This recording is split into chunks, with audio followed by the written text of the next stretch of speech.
This is the story of the man who was rejected by Facebook and Twitter. The man who ended up creating WhatsApp. This is the story of Brian Acton. Brian was a computer engineer from the US. Brian's career has been a great adventure. In the 1990s, Brian worked as a product tester at Apple. He also worked for Adobe Systems. In 1996, Brian was hired by Yahoo Incorporated. Brian was the 44th employee hired by Yahoo.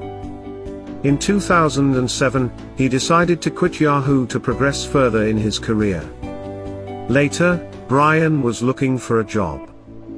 Despite a dozen years of experience at Yahoo and Apple, he got turned down by two of the internet's biggest companies at that time. First, Facebook rejected him in August 2009. Then Twitter said no to Brian. Brian failed to find a job at another big-name company. But he didn't lose his hopes. He stopped trying to get a new job. Instead, he focused on his own startup.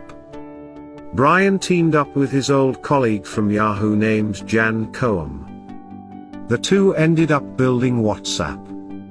Soon WhatsApp became the biggest mobile messaging service in the world, overtaking Facebook's Messenger in the race. In February 2014, Facebook decided to buy WhatsApp for $19 billion in stocks and shares. It's the biggest buy in the history of company affairs to date. Brian had an almost 20% stake at WhatsApp. So when Facebook bought WhatsApp, Brian's net worth jumped to $3 billion. Brian's current net worth is $2.5 billion. Acton and his wife are known for their philanthropic work. The couple has donated over $1 billion in charities.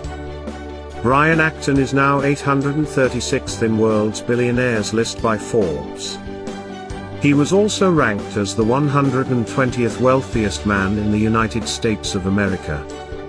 But imagine if he had given up after his rejection by Facebook and Twitter. Or imagine if he had stayed with his job at Yahoo. We wouldn't have any WhatsApp on our mobile. Brian is now running the Signal Foundation. The foundation gives people access to private communications through an encrypted messaging app. It is broadly used by journalists and human rights activists. Brian's story teaches us an important lesson. You never know what is coming to your life next. Just don't forget to try harder tomorrow.